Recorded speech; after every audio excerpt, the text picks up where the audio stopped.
right. I'd like to welcome to the show today Samantha Martin of Samantha Martin and Delta Sugar. Hi. Thank you so much So for coming on the show. Michael. Yeah.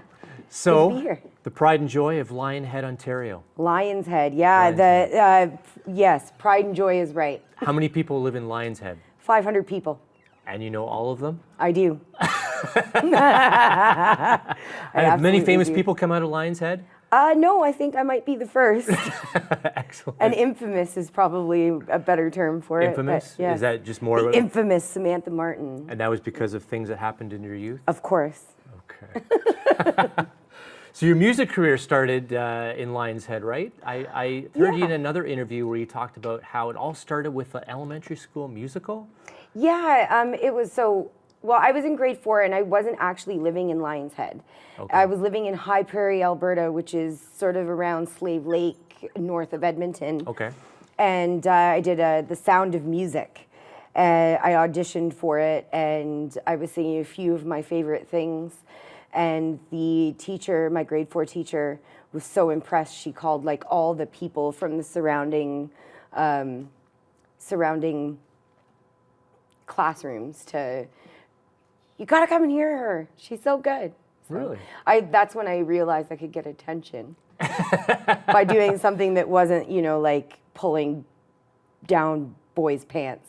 Okay. So you thought this is how I could. So you like the attention. I did. I did. But you don't actually have any formal musical training. Like you're a self-taught musician. I am. My dad taught me the first couple chords that I ever learned on the guitar. He bought me my first guitar.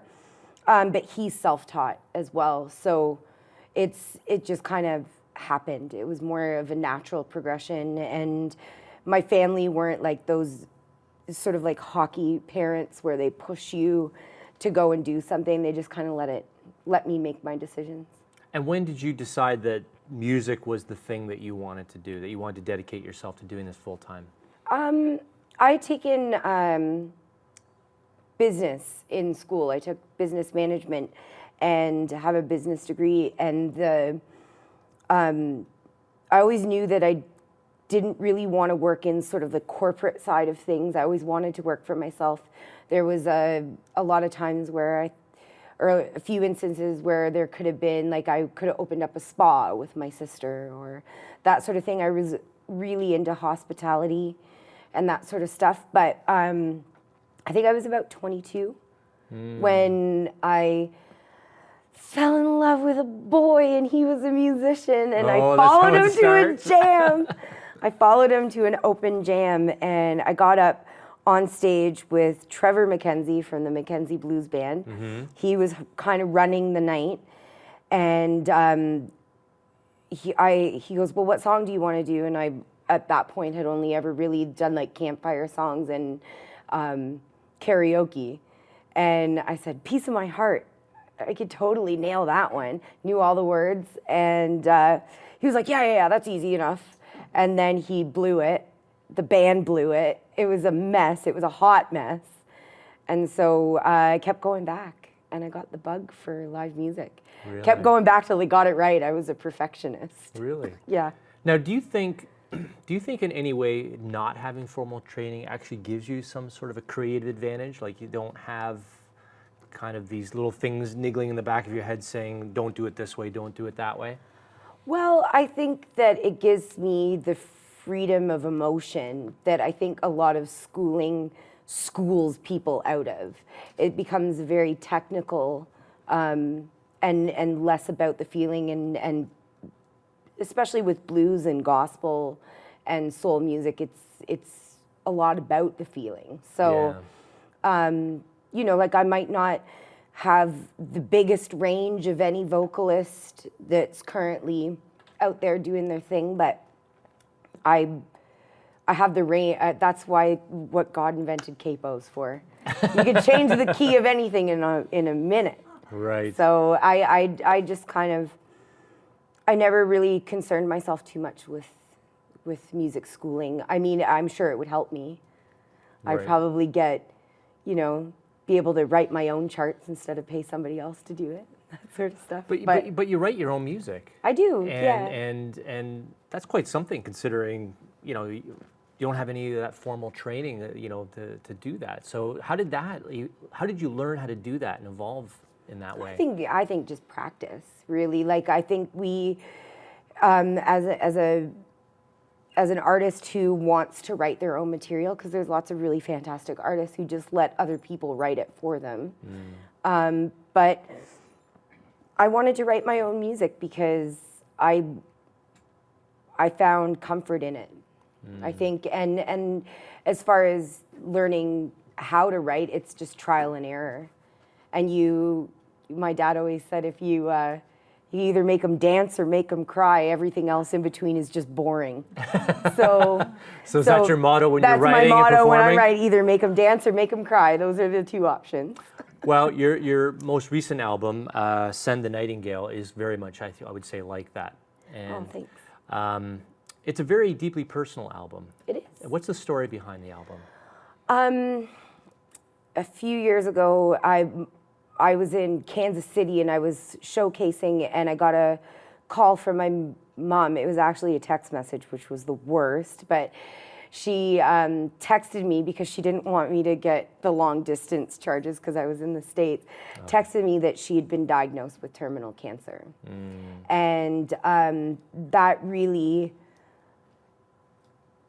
stopped me dead in my tracks, because I was so focused on my career and my given profession that I'd really stopped being present in my family, and everybody understood it, and they understood why I was so busy and why I was so preoccupied and why I wasn't going home for Christmas dinner or that sort of thing. But it stopped me dead in my tracks, and I went, what am I doing? If I'm not doing this to make my family proud of me and so that I can spend more time with my family, then why am I doing it?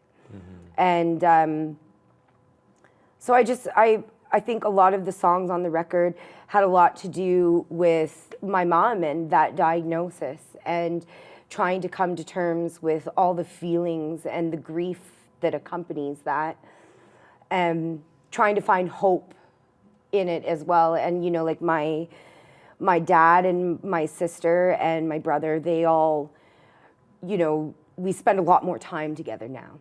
It put a lot of things in perspective. Especially once my mom, who 9 months after had passed away, it was a very quick, in the grand scheme of things, considering she was 51. So her life was really cut short.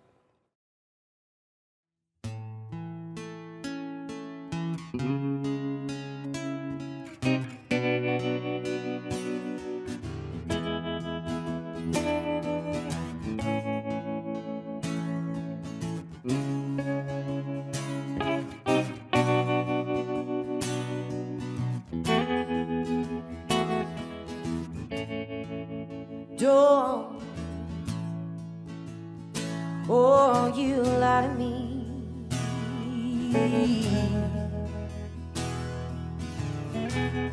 It's so plain to see. Then you think of her every day.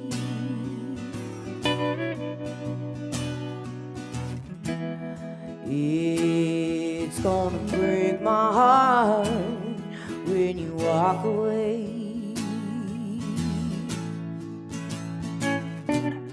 If you're leaving, just go.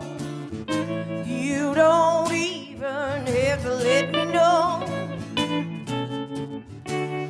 the mistake that you made when you broke my heart and walked away.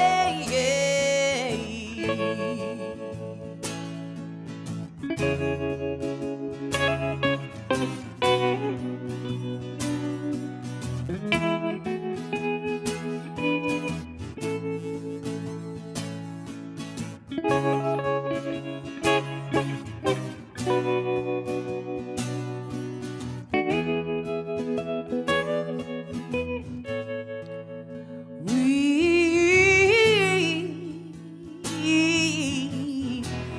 got so much.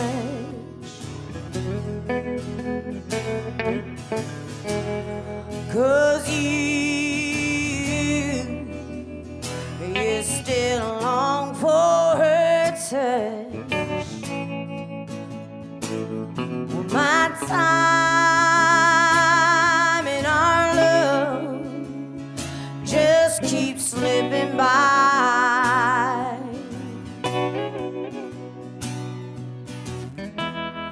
I don't know how you can watch me cry.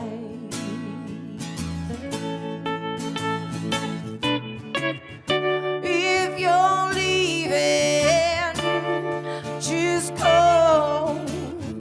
You don't even have to let me know the mistake that you made when you broke my heart and walked away.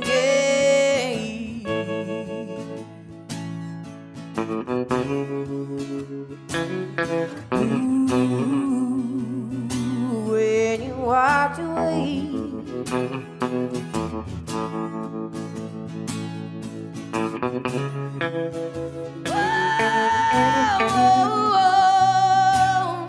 When you walked away.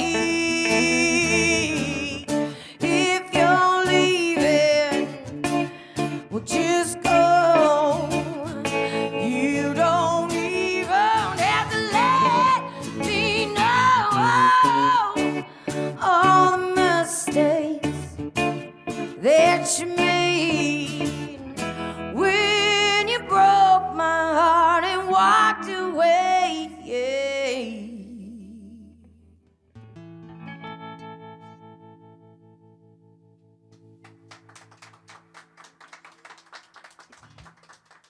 Now, you're very active on social media, and is that like, if anybody wants to know what it's like to live on the road and you know be a blues artist in Canada, just follow Samantha Martin, because you documented, you know, the good, the highs, the lows, your frustration with airlines and Yeah. and everything.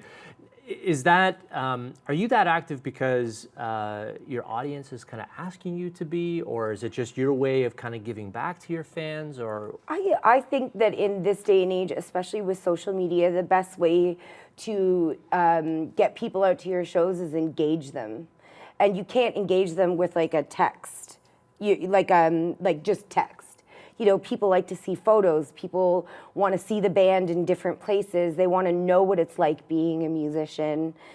And, you know, I think it also furthers to unglamorize the lifestyle, because it's not always champagne and caviar and airplanes. You know, a lot of it's 4x8 trailers through mountains with 7 people in a minivan eating Tim Hortons and, you know, that, and just that kind of thing. And I think it makes it real. yeah, you know, I took my dad on a tour with me as my driver, because he was a truck driver, and I had an 8-hour overnight from Montreal to New Brunswick for the Harvest Jazz and Blues Festival last year. And I knew that there was no way that I was going to be able to drive overnight and then play a show. So I asked my dad to go on tour with us, and he has an all new appreciation to why I can't pay him back some of that money that I borrowed, because it's hard, you know, like he was a truck driver, and it's like you go out there and you drive your truck and you drive from A to B and you have lunch and you do those sorts of things, have a nap or whatever. And then when you get to B, you drop off that load and you go to bed, or you maybe drive a couple more hours. But for me, it's like a truck driver and a moving person, you know, like I have my own moving company, I'm a truck driver, and I'm a musician. So at the end of the day, And a travel agent. And a travel agent, absolutely, and a cat herder, you know, wrangling 7 small children, basically. Come on, children, we have to play tonight. It's time to go. But it's, I don't know, you know, and then you go and you play, and at the end of the night, you realize, oh, we only made $500 tonight. I'm $300 in the hole, you know, and he just couldn't understand that until he went on tour, and then he was like, oh. Yeah, because all these people have to eat, and all these people have to stay somewhere, and Yeah, it's expensive. And social media really helps get across the fact that we're not staying in 5-star hotels everywhere we go. We're not, like, it demystifies the lifestyle a little bit, and I think a lot of fans enjoy that. And what's the final song that you're going to leave us with? I'm going to leave you with Don't Shoot, and Don't Shoot was written with Susie Vinnick. And Susie and I sat down at her church. I was a song short for a record, and I was 3 days before we were going into the studio. I decided I didn't like one of the songs that we had allotted for the record, and I thought, well, it's worth a shot. And it turned out to be a really great song, and it was a great experience. And it's just about being pissed off. I was mad. I was really mad. I was going through a lot of changes at the time that I wrote that song, and a lot of things had happened in the year prior. There was a mounting sort of a pressure cooker, and that song was me letting off some of the steam. And Susie got to experience it as you poured it out. Yeah, yes, absolutely. And she was great. She's like, that might be a little much. Maybe go this direction. But it was. Let's just tone down the profanity a little bit. Yeah. Well, yeah. That it's funny that you say that, because there was a swear word in the chorus and we cut it out. Really? Yeah, and it was her. It was her suggestion for the swear word. Really? She wanted to put it in. Well, that's how it was written, and then when the producer got a hold of it, he's like, not so radio friendly, and I was like, okay. Yeah, it was a fantastic experience writing with Susie. Thank you. Yeah. Well, I really appreciate you coming on the show. Thank you. And don't leave. The last song will be coming up right after this, but I really want to thank you for coming on the show. And if you haven't seen Samantha and Martin and the Delta Sugar play live, please take that opportunity to do it. It's a fantastic show. Her website's at the bottom of the screen, so you can check out all her gigs, and definitely follow her on Facebook and Instagram, and she's on all the social medias, and you can follow the life of a blues star in Canada day by day. And thank you so much. The life and times of a hobo. Thank you so much. My pleasure, Michael.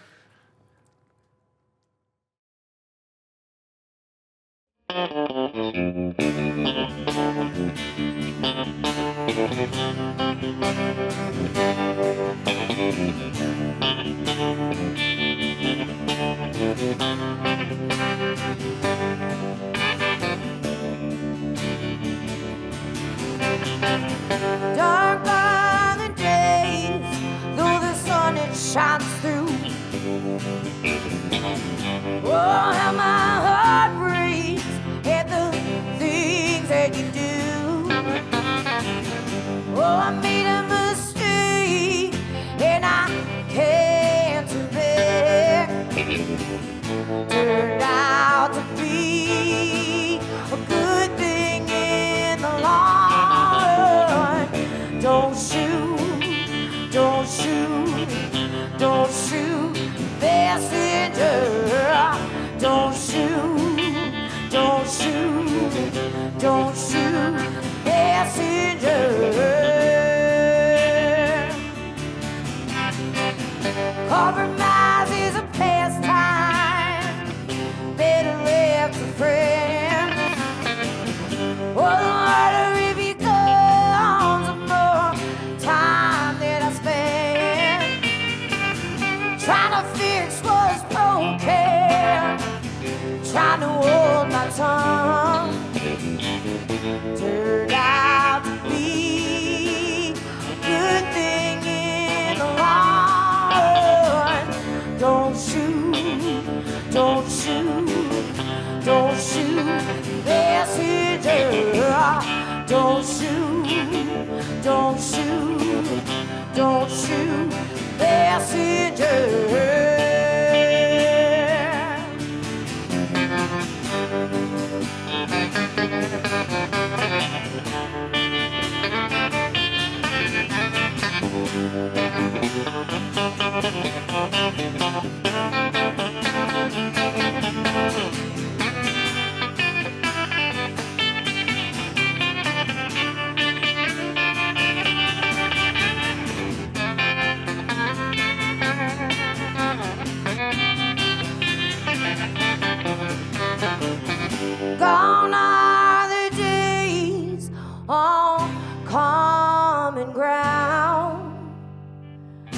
no time to waste.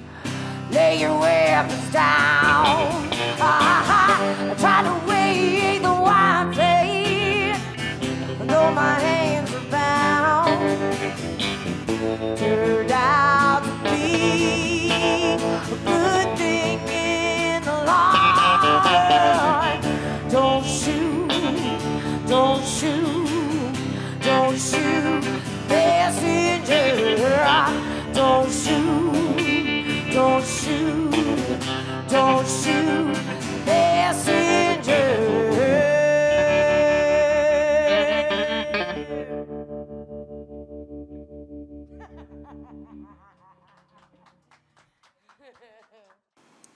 If you want to hear more great Canadian blues acts, go to bluestribe.ca.